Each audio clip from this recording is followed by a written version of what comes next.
तो दोस्तों धूपकाला चालू है। अप्रैल महीना आज आखिरी दिन है अप्रैल महीना ख़त्म होने का। अगले महीने मई महीना चालू होने वाला है। वैसे तो जनवरी के बाद से ही फरवरी मार्च अप्रैल मई ये 4 महीने हम धूपकाले के माने जाते हैं हमारे यहाँ। लेकिन अभी मौसम थोड़ा सा चेंजेस हो गया, साइकिल्स में भी चेंजेस हो चुकी है, तो हमारे यहाँ जून महीने में भी गर्मी होती है। तो अभी इस साल जो अप्रैल महीने में बहुत ज़्यादा गर्मी थी, यानी जो सोच नहीं सकते थे उससे ज़्यादा गर्म माहौल हो गया था। हमारे नागपुर में 45 अबाउट टेम्परेचर ऑलरेडी जा चुका है। और आप लोगों से मैं रिक्वेस्ट करूंगा कि आप घर से जाने के बाद, बाहर जाने के बाद ज़्यादातर पानी इंटेक कीजिएगा। फ्रिज का पानी अवॉइड कीजिए, मटके का पानी पीजिए, या अपने घर से जो बोतल लेके जाते हैं उसके अंदर का ठंडा पानी पीजिए। आप फ्रिज का पानी अवॉइड कीजिए। साथ ही साथ कोल्ड ड्रिंक मत पीजिए। रास्ते में आपको छाछ मिलेगा, गन्ने का रस मिलेगा, लस्सी मिलेंगी, इसको पीजिएगा, जो आपके शरीर को मेंटेन करके रखेगा। शरीर के अंदर में जो आपको पानी चाहिए उसको मेंटेन करके रखने में मदद करेगा। तो नमस्कार दोस्तों, मेरा नाम है समीर शरदेशकर, मैं नागपुर सिटी से बिलोंग करता हूँ। धूपकाला चालू है और आज हम जानने वाले कि जिस तरह से मैंने आपको बताया कि पानी हमारे शरीर के लिए ज़रूरी है, उसी तरह से हमारे चेहरे के लिए सनस्क्रीन बहुत ज़रूरी है। अगर हम सनस्क्रीन नहीं लगाते, सिर्फ धूपकाले की बात नहीं कर रहा हूँ, 12 महीने हमको सनस्क्रीन लगानी चाहिए। अगर हम सनस्क्रीन नहीं लगाते तो हमारे चेहरे पे टैनिंग हो जाती है, हम बहुत जल्दी बूढ़े दिखना चालू हो जाते। और सनस्क्रीन नहीं लगाने के कारण जो यूवी रेज आती है, सूर्य की जो किरणें आती है, सूरज भगवान जो है हमारे, जिनको हम सूरज दादा बोलते, सूरज भगवान बोलते, इनके जो यूवी रेज आते हैं उन किरणों से कभी कभी हो सकता है, बहुत से कम लोगों को बोल रहा हूँ मैं, हर किसी को नहीं बोलता हूँ, लेकिन स्किन कैंसर भी हो सकता है। ठीक है, तो कौन सी सनस्क्रीन लेना चाहिए, क्या क्या फ़ायदा होता है सनस्क्रीन से, क्या टीवी ऐड देख के हमको सनस्क्रीन चूज़ करना चाहिए क्या, ये सब चीज़ें हम जानने वाले हैं आज के वीडियो के अंदर में। तो हमारी स्किन जो होती है वो धूप में 10 मिनट बाद बंद होना शुरू हो जाती है। आप देखना, आप धूप में जाते हो, आप 10-15 मिनट बाद ही स्किन बंद होना शुरू हो जाती है। ठंड काल के अंदर भी आप धूप सेकने बाहर जाते हो तो 10-15 मिनट बाद आपको आपके स्किन के अंदर में जलन महसूस होती है, आपको लगता है मेरी स्किन जल रही है, और आप फिर से छाया में आ जाते हो। और अभी तो खैर तुरंत स्किन बर्न होना चालू हो जाती है। ठीक है, तो यूवी रेस के संपर्क में आने से हम समय से पहले बूढ़े दिख सकते। यूवी रेस से झुर्रियाँ, स्किन हार्ड भी हो सकती है, टफ भी हो सकती है। लीवर स्पॉट्स भी कहा जाता है, यानी ब्राउन स्पॉट, जिसको हम एक तरह के डार्क्स आ जाते हैं, ब्राउन स्पॉट्स आ जाते हैं हमको, जिसको एक्टिनिक केरेटोसिस कहा जाता है। ठीक है, स्किन पर एक तरह का पैच बन जाता है और वो खुरदुरा पैच हो जाता है, और त्वचा पर हमारे चकत्ते भी गिर जाते हैं। आप देखेंगे टैनिंग जो हो जाती है ना, बहुत से लोगों को टैनिंग्स हो जाती है, स्किन काली हो जाती है, इधर से इधर धब्बे आ जाते हैं, इधर धब्बे आ जाते हैं ना, इस तरह के धब्बे बहुत ज़्यादा दिखाई पड़ते हैं। मेरे चेहरे पे भी बहुत थे काफ़ी, लेकिन जब से मैं सनस्क्रीन और प्योर एक स्किन ट्रीटमेंट यूज़ कर रहा हूँ, तब से मेरे चेहरा बहुत अच्छा हुआ है, पूरी तरह से मेरे चेहरे का टैनिंग निकल चुका है। ठीक है, तो यूवी रेस के कारण आई प्रॉब्लम भी होती है, जिसको कार्निया के नाम से जाता है ना, आंखों के सामने का भाग जला सकते या उस पर सूजन भी आ सकती है। आपने देखा होगा बहुत सारे लोगों का ये भाग ऐसा सूज कर तैयार हो जाता है, बड़ा हो जाता है सूज कर ना।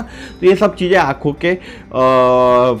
के प्रॉब्लम के कारण नहीं बोल सकता मैं इसको, ये सूरज के कारण होता है, सूरज के किरणों के कारण होता है। तो सूरज से यूवीबी एंड यूवीबी रेज निकलती है, और तीसरी रेज भी होती है यूवीसी। ठीक है, लेकिन यूवीसी रेज जो होती है ना, वो वैसे स्किन में पेनिट्रेट नहीं करती, क्योंकि ऊपर में जो ओजोन का लेयर है, यानी सूरज तो ऊपर है, तो सूरज आसमान में और धरती पे आने के बीच में एक ओजोन का लेयर होता है, उस ओजोन लेयर के बाहर वो जा नहीं सकती। बहुत कम मात्रा में हमारे धरती पे आती है, तो उससे उतना ज़्यादा इफेक्ट नहीं होता जितना ज़्यादा हमको यूवीए एंड यूवीबी, ये 2 रेज से होती है। तीसरी रेज होती है यूवीसी, जो खतरनाक नहीं होती हमारी स्किन के लिए, क्योंकि वो आती ही नहीं उतनी जितनी क्वांटिटी में आना चाहिए उतनी धरती पे आती नहीं है। हमारी त्वचा पर ब्लू लाइट का प्रभाव होता है। आपने देखा होगा एक्सरे वगैरह हम कराते तो एक ब्लू लाइट निकलता है ना एक्सरे में, उसका प्रभाव पड़ता है। इसलिए देखो, आपने देखा होगा कि लेज़र लाइट बच्चे लोग यूज़ करते हैं तो ज़्यादा हानिकारक होता है, ज़्यादा यूज़ मत करो करके बोलता है। ब्लू कलर का लाइट निकलता है, लेज़र लाइट होता है, ठीक है ना। ये लॉन्गर वेवलेंथ होते हैं इसको, और यूवी रेस से ज़्यादा लॉन्गर लेंथ होते हैं, ठीक है। इसको हायर एनर्जी विजिबल लाइट भी कहते हैं और हमारे स्किन में पेनिट्रेट होते हैं। कोलेजन एंड इलास्टिन करके जो होता है, इलास्टिन, उसमें वो पेनिट्रेट होते हैं। अब देखते हैं यूवीए क्या होता है। Long wavelength solar rays होता है जिसका 320 से 40 एनएम इट्स बैंड्स होता है। जैसा सूरज को जो किरणों को जो गिना जाता है ना, बैंड में गिना जाता है, तो 320 से 400 एनएम होता है। यूवीए रेस को ब्लॉक नहीं किया जा सकता। आप समझो, जो यूवी रेस शरीर धरती पे आती है ना, उसको किसी भी तरह से ब्लॉक नहीं किया जा सकता। ना ग्लास ब्लॉक करता, ना क्लाउड ब्लॉक करता, ना ओजोन लेयर उसको ब्लॉक करती है। इसी कारण यूवी जो रेडिएशन होता है रीचिंग द अर्थ सरफेस, हमारे धरती के सरफेस पे यूवी रेडिएशन आते हैं। यूवी रेस साल भर में जितनी भी आती है एक ही ताकत रखती है, सेम ताकत वो यूवी रेस के अंदर होती है और हमारी त्वचा में अधिक गहराई से प्रवेश करती है, जिसको हम पेनिट्रेट बोलते हैं ना, वो करती है। यानी त्वचा की दूसरी परत, हमारी त्वचा में 3 परत होती है, आप जानते हैं, तो दूसरी परत जिसको डर्मिस लेयर है बोलते हैं, वहां तक वो जाती है और हमारी त्वचा को डैमेज करती है। कम उम्र में हम बूढ़े दिखने लगते हैं, पिगमेंटेड स्किन हो जाती है। बहुत से लोगों को पिगमेंटेशन का भी प्रॉब्लम होता है धूप में जाने के कारण, तो पिगमेंटेड स्किन हो जाती है, त्वचा कड़क हो जाती है और मेलानोमा सहित त्वचा कैंसर भी हो सकता है बोल रहा हूँ, ठीक है। इसके लिए यूवीए का प्रोटेक्शन जरूरी है, ठीक है। इसके लिए यूवीए का प्रोटेक्शन जरूरी है। इसके बाद आता है यूवीबी, ये नॉर्मल है। यूवीबी नॉर्मल है, हर सनस्क्रीन के अंदर में ये मिला जाता है, मिलता ही होगा आपको, लगभग आप जितने भी सनस्क्रीन खरीदते हैं उसमें मिलता है, जिसको शॉर्ट वेवलेंथ होती है। ये एक प्रकार की छोटी वेवलेंथ होती है। यूवीए बड़ी होती है तो ये शॉर्ट होती है, ठीक है। ये 290 से 320 एनएम आप बोले इसका बैंड होता है। Mostly absorb by the ozone layer. इसकी जितनी भी रेज होती है ना, मोस्टली होती है जो ओजोन लेयर एब्जॉर्ब कर लेती है और बाकी कुछ हमारी धरती पे आती है। ये सन के लोकेशन पे डिपेंड करती है कि कहाँ से कितनी लेयर आ रही है और कितना ओजोन का वहाँ सरफेस है। और क्लाउड के कारण रिड्यूस भी होती है। अगर बादल है ऊपर में आसमान में तो ये रेस थोड़ी सी रिड्यूस भी हो जाती है। यूवीबी रेस सिर्फ हमारी एपिडर्मिक यानी जो बाहरी लेयर है, एपिडर्मिक यानी ये बाहरी लेयर, आउटर लेयर तक प्रवेश करते, इसके अंदर नहीं जाते, सेकंड लेयर तक नहीं जाते, सिर्फ ऊपरी लेयर पे ही रहते। इसके कारण सनबर्न होता है। बहुत से लोगों को सनबर्न का प्रॉब्लम होता है, तो इसके कारण भी होता है। एपिडर्मिक यानी एपिडर्मिक जिसको बोले, एपिडर्मिक बेस में पाए जाने वाला बेसल सेल, इसके जो बेस में जो पहली हमारी जो सरफेस होता है सेल का, स्किन का, उसके बेस में, पहले स्किन लेयर के बेस में एक क्या बोले उसको, स्क्वैमस सेल या इसको हम बोले बेसल सेल पाए जाते, उसको उसका कैंसर या स्क्वैमस सेल का कैंसर हो सकता है। अगर बहुत से लोगों को स्किन कैंसर होता है तो इस रेस से, यूवीबी रेस से भी कैंसर हो सकता है, फर्स्ट लेयर का स्किन का, ठीक है। ये कैंसर होने का महत्वपूर्ण कारक भी है। अब आपने देखा होगा कि मार्केट में पाए जाने वाले जितने भी सनस्क्रीन आते वो एसपीएफ, सिर्फ एसपीएफ PA+ वाले होते या SPF वाले होते। अब आपने देखा होगा, आप जब भी मार्केट से सनस्क्रीन लाते हैं तो SPF वाले होते हैं। SPF+ यानी SPF PA+ 15 मिलेंगे, 30 मिलेंगे या 50 आपको मिलते होंगे। तो कौन सा यूज करना चाहिए, ये सवाल आपके मन में भी आया होगा, कौन सा सनस्क्रीन यूज करना चाहिए। ये हमको समझ नहीं आता। हम सिर्फ टीवी ऐड देख के, जो भी अच्छा लगता है हमको टीवी ऐड, हम आकर्षित हो जाते टीवी ऐड देख के, और जिसमें अच्छी खुशबू भी होती है, मार्केट में जाने के बाद हम देखते हैं और वो सनस्क्रीन हम उठा लेते। दुकानदार भी हमको बहुत ज़्यादा गाइड नहीं करता और हम लोग उस सनस्क्रीन को उठा लेते हैं, क्योंकि हमको एज ए कंज्यूमर हमको अवेयरनेस ही नहीं होता कि हमको कौन सी सनस्क्रीन लेनी चाहिए। ना ही इसके लिए कोई इनिशिएटिव लेते हैं लोग, या लोग सिखाने की कोशिश भी करते हैं, ठीक है। ना कंपनी, जो कंपनी बनाती है वो सिखाती है, ना बेचने वाला सिखाता है, ना खरीदने वाला जानने में इच्छुक रहता है। इसलिए इसके ऊपर में एक अवेयरनेस नहीं है लोगों को और उसमें बहुत बड़ा प्रॉब्लम क्रिएट होता है। तो व्हाट इज SPF? पहला हमको SPF क्या होता है ये जानना चाहिए। स्किन प्रोटेक्शन फैक्टर, SPF का लॉन्ग फॉर्म होता है skin protection factor from UVB rays only. तो UVB रेज क्या होती है ये मैंने आपको पहले बताया, और कितनी खतरनाक होती है या खतरनाक नहीं होती ये भी आप समझ चुके होंगे कि UVB खतरनाक है क्या UVA खतरनाक है। तो UVB कम खतरनाक है UVB के तुलना में तो सबसे ज़्यादा खतरनाक यूवीए रेज होती है। और जो एसपीएफ होता है वो सिर्फ यूवीबी को, यानी जिनकी लेंथ वेवलेंथ कम होती है उन्हीं को प्रोटेक्ट करता है, ठीक है। सिर्फ एसपीएफ वाली सनस्क्रीन यूवीए रेज से प्रोटेक्शन हमको नहीं दे सकती। हम जानते हैं मार्केट में एसपीएफ 50, 30, 50 वाली सनस्क्रीन मिलती है। एसपीएफ 15 यानी 150 मिनट तक हमको जो सन से राहत दे सकती है, सन में रहने में अलाउ कर सकती है, लगभग 2.5 घंटा। अगर आप SPF 30 लगाते हैं, मैं सिर्फ SPF 30 की बात कर रहा हूँ, ठीक है, इसके अंदर में आपने PA वाली यूज नहीं किया है, ठीक है, तो 300 मिनट यानी लगभग 5 घंटा। और SPF 50 आप लगाते 500 मिनट यानी लगभग 6.5 आवर्स 7 आवर्स आप सन में रह सकते। हर यानी पहली जो क्रीम लगाए 15 लगाए तो 2.5 घंटे बाद 2 घंटे बाद आपको उसको रिपीट लगाना चाहिए। सनस्क्रीन आपको रिपीट लगाना चाहिए।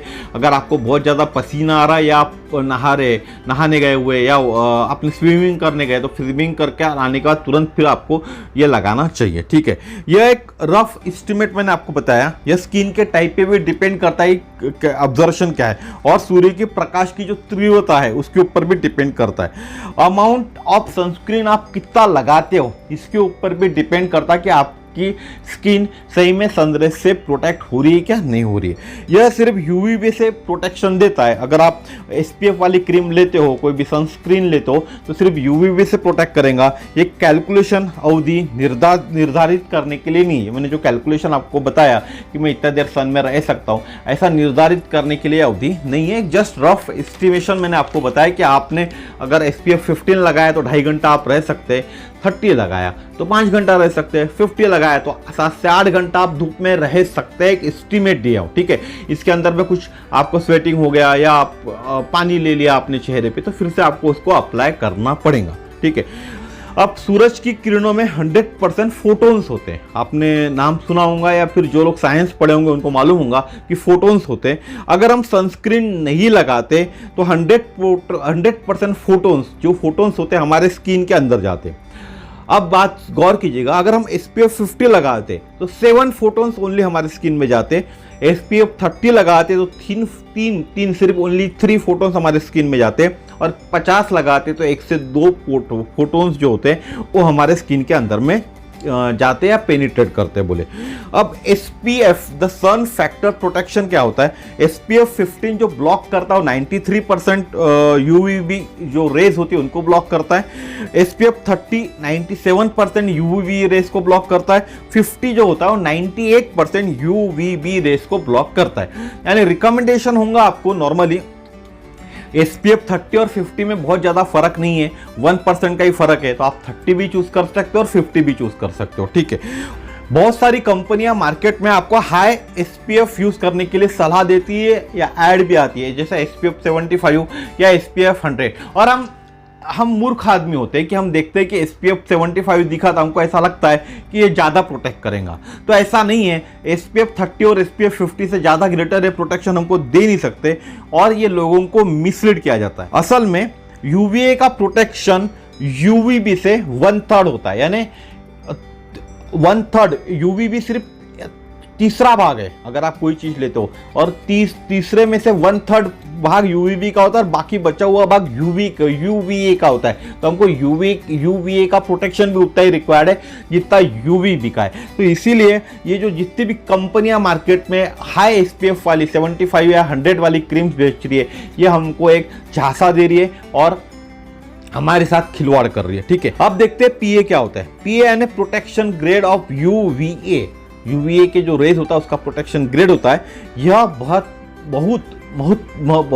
महत्वपूर्ण अंतर है SPF यानी सन प्रोटेक्शन फैक्टर, और यह सिर्फ UVB से बचा सकता है, और PA रेटिंग सिर्फ UVA से प्रोटेक्शन दे सकती है।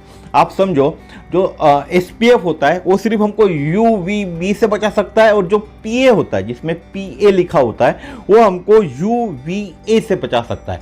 तो दोनों के अंदर में अलग अलग चीज है, दोनों हमको कंबाइन लेना पड़ेगा, एक साथ लेना पड़ेगा, तो ही हमको UVB और UVA ये दोनों रेस से प्रोटेक्शन मिल सकता है। आप मेरी बात समझ गए होंगे। अब यह दोनों रेस हमारे शरीर के लिए हानिकारक है तो अब देखते हैं कि कौन सा सनस्क्रीन लेवल अच्छा है हमारे लिए। अब जो लोग सनस्क्रीन नहीं लगाते या हमारे देश में सनस्क्रीन लगाने की आदत नहीं है, तो सनस्क्रीन जिन जिन लोगों को आदत नहीं है उनके लिए तो दोनों रेस वैसे भी खतरनाक है शरीर के लिए या स्किन के लिए। अब देखते हैं मार्केट में जो सनस्क्रीन आते हैं उसमें से हमको कौन सा सनस्क्रीन यूज़ करना चाहिए। पीए रेटिंग ओरिजिनली जापान में बनाई गई थी उपभोक्ता के लिए, ताकि उपभोक्ता जान सके सनस्क्रीन कौन सी अच्छी है। हमारे देश में तो ऐसा कुछ है नहीं, लेकिन जापान इसके लिए बहुत अच्छा था, यानी बहुत अच्छा कदम जापान ने उठाया था मैं बोलूँ। तो अब आपने देखा होंगे प्लस इंडिकेट, द प्लस जो इंडिकेट करता है वो हायरार्की, जैसे अपन नौकरी में बात करते तो एक हायरार्की होती है ना, वो हायरार्की को इंडिकेट करता है। The more plus more protection, जितने ज़्यादा प्लस होंगे ना उतने ज़्यादा प्रोटेक्शन हमको मिलता है। PA प्लस सिंगल प्लस है तो आपको सम UVA रे से प्रोटेक्शन मिलेगा, कुछ मिलेगा। डबल प्लस है तो मॉडरेट होगा, मध्यम प्रोटेक्शन होगा। ट्रिपल प्लस है तो आपको हाई प्रोटेक्शन मिलेगा UVA रे से। और PA 4 टाइम प्लस है, PA के साथ में 4 टाइम प्लस है तो एक्सट्रीमली हाई। तो आपको सोचना है कि आपको कौन सा प्रोटेक्शन वाला SPF 30 या 50 के साथ में लेना है। PA प्लस लेना है, PA डबल प्लस लेना है, PA ट्रिपल प्लस लेना है, PA के साथ 4 प्लस आपको लेना है, ठीक है। और एक विशेष बात बताता हूं, ये रेटिंग सिर्फ परसिस्टेंट पिगमेंट डार्कनिंग, जिसको PPD कहा जाता है, PPD से संबंधित है, यानी टैनिंग से, जिसको हम बोले हमारे शरीर या स्किन जो टैन हो जाती है ना, बहुत से लोगों की परेशानी होती है ना, टैन होगी मेरी स्किन, उससे ये संबंधित है। जो ये बताता है आपके स्किन टैन होने में कितना समय लगता है। ये जो PA प्लस हो गया, PA ट्रिपल प्लस हो गया, डबल प्लस हो गया, ये बताता है कि आपके स्किन को धूप में जाने के बाद टैन होने को कितना समय लगने वाला है। देखते हैं हम, यदि आप sunscreen PA double plus use करते तो आपकी त्वचा टैन होने में डबल समय लगता है, यानी बिना sunscreen PA double plus use करने वालों की तुलना में। अगर आप कोई भी सनस्क्रीन यूज नहीं करते या आपके सनस्क्रीन के अंदर में PA फैक्टर नहीं है तो आपकी स्किन जल्दी तुरंत टैन होंगी। और जो लोग PA फैक्टर यूज करते हैं उनकी स्किन PA डबल प्लस जो यूज कर रहे हैं प्लस SPF यूज कर रहे हैं, उनके स्किन को टैन होने को डबल समय लगेगा, ठीक है। आपकी तो तुरंत होंगी लेकिन उनको डबल समय लगेगा।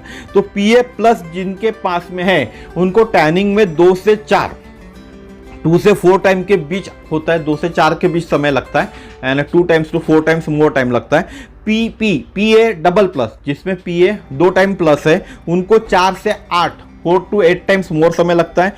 PA ट्रिपल प्लस जिनके इसमें उनको 8 to 8 से 16 टाइम्स मोर समय लगता है। और PA 4 टाइम प्लस है उनको 16 टाइम्स मोर, 16 एंड मोर, उससे भी ज़्यादा, यानी 16 से 30-20 पकड़ो आप, उससे भी ज़्यादा समय लगता है उनके स्किन को टैन होने के लिए, ठीक है। इसीलिए सनस्क्रीन रोज लगाना जरूरी है। तो आप समझ चुके होंगे सनस्क्रीन में SPF प्लस PA होता है और कितना जरूरी है। सिर्फ SPF हमको स्किन टैनिंग से या स्किन प्रॉब्लम से छुटकारा नहीं दिला सकता, इसके लिए हमें SPF 30 या SPF 50 plus PA double plus हो गया, ट्रिपल प्लस हो गया, 4 टाइम प्लस हो गया या सिंगल प्लस भी यूज करना चाहिए। यह होती है सनस्क्रीन की खासियत, नहीं तो हमको बहुत सारी तकलीफें झेलनी पड़ सकती है। अब एक सवाल ये भी उठता है कि सनस्क्रीन हमको लगानी कितनी चाहिए, कितनी मात्रा में हमको सनस्क्रीन लगानी चाहिए, ये भी मैं आपको बता रहा हूं। अब देखते हैं सनस्क्रीन कितनी लगाना चाहिए। 2 milligram of sunscreen per square centimetre of our skin required as per FDA का कहना है कि 2 मिलीग्राम आपको सनस्क्रीन लगानी चाहिए per square centimetre of skin required as per FDA। अब सवाल ये उठता है कि हम हमारी स्किन का पर सेंटीमीटर कितना है, हमारा एक चेहरा भी गिना जाए तो कैसे गिने, तो नहीं गिन सकते ना बॉस। उसके बाद अगर आपकी इच्छा है कि आप पूरे शरीर पे लगाना चाहते हैं, बहुत से लोगों की इच्छा होती है कि पूरे शरीर पे लगाए, तो 1 ounce sunscreen required for full body, for वो भी एडल्ट्स के लिए, जो भी एडल्ट्स है अगर उनको पूरे शरीर पे सनस्क्रीन लगाना है तो 1 ऑन्स लगेगा, यानी 30 ml। एक 30 ml की जो ट्यूब आती है, पूरी ट्यूब उनको पूरे बॉडी के ऊपर पर डे लगानी पड़ेगी अगर पूरे बॉडी को प्रोटेक्ट करना है तो, ठीक है। या 1/3, अब मैं आपको बता रहा हूं कि हमारे देसी भाषा में बात करें तो 1/3 पार्ट ऑफ टीस्पून का 1/3 part to cover your face.